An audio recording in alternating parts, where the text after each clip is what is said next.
Seiring semakin gencarnya serangan tentara Israel ke wilayah jalur Gaza sejak perang melawan Hamas meletus dan menelan ribuan korban jiwa, kini tak hanya umat Islam, berbagai masyarakat di seluruh dunia pun ikut ramai-ramai menyerukan untuk memboikot sejumlah produk asal Israel, serta brand-brand dari perusahaan yang mendukung Israel. Produk apa sajakah itu? Jangan sampai uang yang kamu gunakan untuk membeli produk-produk itu justru digunakan untuk membantu Israel. Mari kita lihat satu persatu. Sebenarnya gerakan boikot produk Israel ini sudah ada sejak tahun 2005 lalu yang dikenal dengan gerakan boikot, divestasi, dan sanksi atau BDS Movement.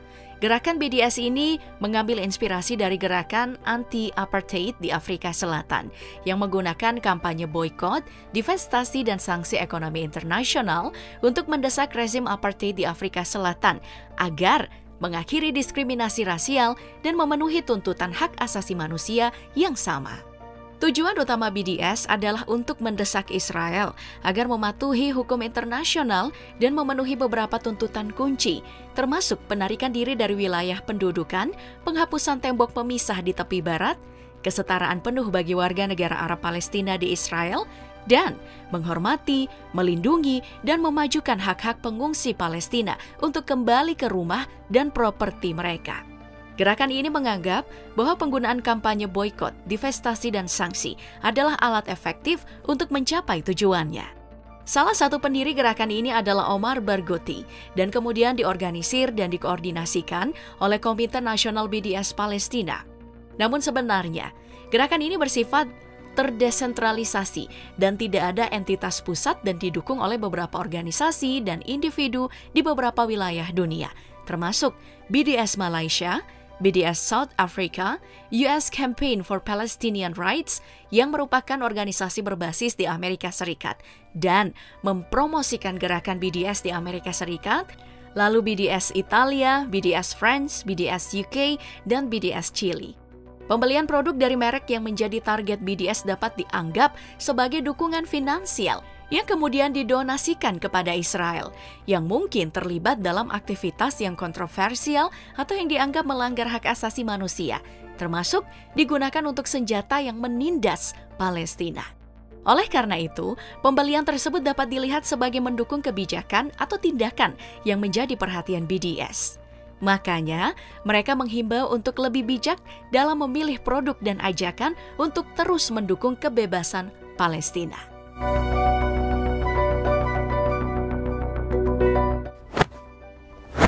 Brand pertama adalah Puma, yang merupakan produsen dan pemasar peralatan olahraga internasional, yang tentu aja gak asing dong sama kamu ya. Di Indonesia ada banyak kok toko-toko olahraga yang menyediakan brand ini. Bagi yang belum tahu, Puma itu adalah perusahaan berbasis di Jerman dan didirikan sejak tahun 1924 oleh Rudolf Dassler, yang tak lain kakak dari Adolf Dassler, pendiri Adidas. Nah, Puma ini menandatangani kontrak untuk 4 tahun dengan Asosiasi Sepak Bola Israel atau IFA sejak tahun 2018, termasuk dengan tim-tim di kawasan permukiman ilegal milik Israel di Palestina.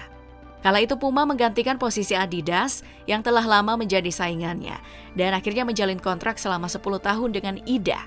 Namun, karena adanya ancaman boikot serupa nih, Adidas pun memutuskan mengakhiri kontrak dengan IFA. Lah, ini Puma kok malah berani ya? Dalam kampanyenya, BDS Movement menuliskan bahwa Puma memberikan legitimasi internasional terhadap aktivitas IFA. Salah satunya, klub sepak bola yang berbasis di pemukiman ilegal Israel di tanah Palestina. Dukungan Puma terhadap IFA secara langsung mendukung pelanggaran hak asasi manusia dan hukum internasional di luar lapangan, serta memungkinkan rezim pemukiman Israel untuk terus berkembang.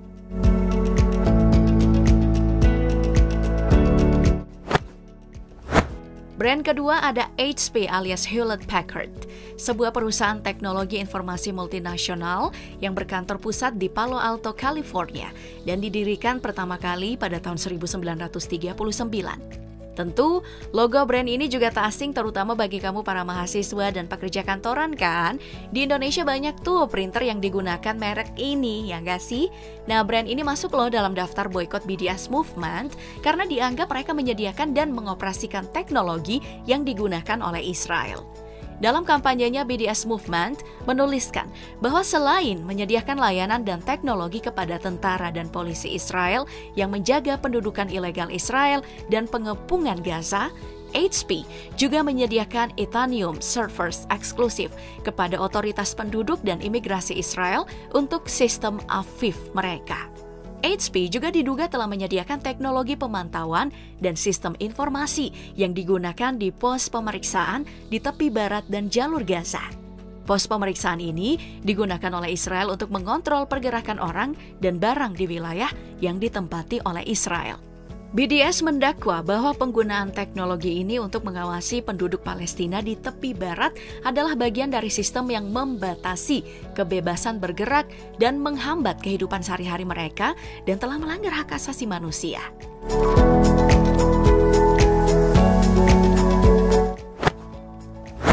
Brand selanjutnya adalah Siemens, sebuah perusahaan multinasional yang berkantor pusat di Munich, Jerman sejak tahun 1847. Siemens adalah perusahaan manufaktur industri terbesar di Eropa dengan kantor cabang tersebar di seluruh dunia. Di Indonesia kita dulu mengenalnya sebagai salah satu merek ponsel. Nah, BDS Movement memasukkannya dalam daftar boykot karena Siemens diklaim terlibat dalam usaha ilegal Israel untuk pembangunan Eurasia Interconnector yang menghubungkan jaringan listrik Israel dengan Eropa. Dan untuk mendapatkan manfaat dari perdagangan listrik antara Israel dan Uni Eropa yang dihasilkan dari gas fosil, pemukiman ilegal di tanah Palestina akan dicuri demi memperkuat pendudukan Israel di wilayah tersebut dan memungkinkan Israel untuk mengendalikan sumber daya energi di wilayah yang menjadi sumber sengketa. Selain itu, Siemens juga diduga memiliki divisi yang terlibat dalam produksi peralatan militer dan teknologi pertahanan. BDS mendakwa bahwa sebagian dari teknologi ini digunakan oleh militer Israel dalam konflik di wilayah Palestina, termasuk operasi militer di Gaza.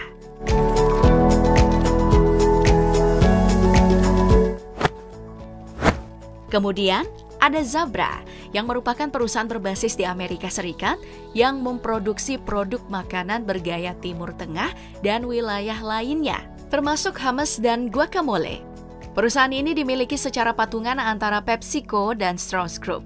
Kalau Pepsi kan udah tahu sendiri ya, itu adalah perusahaan asal Inggris.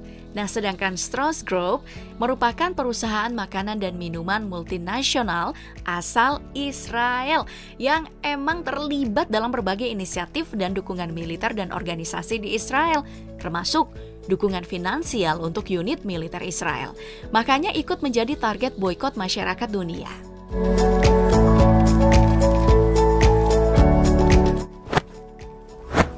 Serta ada SodaStream yang merupakan perusahaan manufaktur yang berbasis di Israel yang paling dikenal sebagai pembuat produk karbonasi rumahan berbentuk mesin dan silinder yang dapat diisi kembali sehingga para pengguna bisa membuat soda atau minuman air berkarbonasi sendiri di rumah. Awalnya, perusahaan ini didirikan pada tahun 1903 di Inggris. Setelah bergabung dengan Soda Club pada tahun 1998, akhirnya diluncurkan kembali dengan penekanan pada minuman sehat dan go public lah di bursa saham Nasdaq pada bulan November 2010. SodaStream pun akhirnya pindah dan berkantor di pusat di Kfar Saba, Israel dan memiliki 13 pabrik produksi.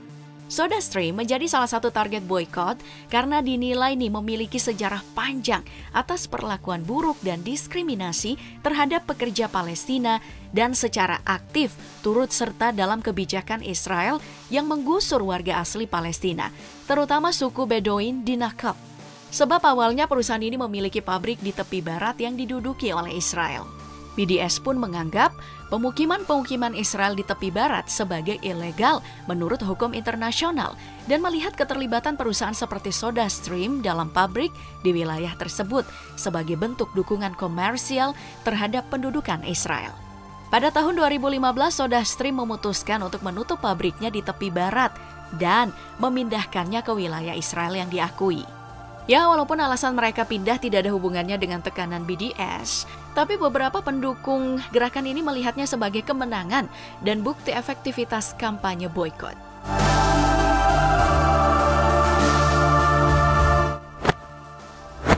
Begitu juga halnya dengan perusahaan asuransi asal Prancis, yaitu asuransi AXA yang ikut diboykot nih karena disebut-sebut telah berinvestasi di 5 bank utama Israel, yaitu Bank Hapoalim, Bank Leumi, First International Bank of Israel, Israel Discount Bank, dan Mizrahi Tefahot Bank.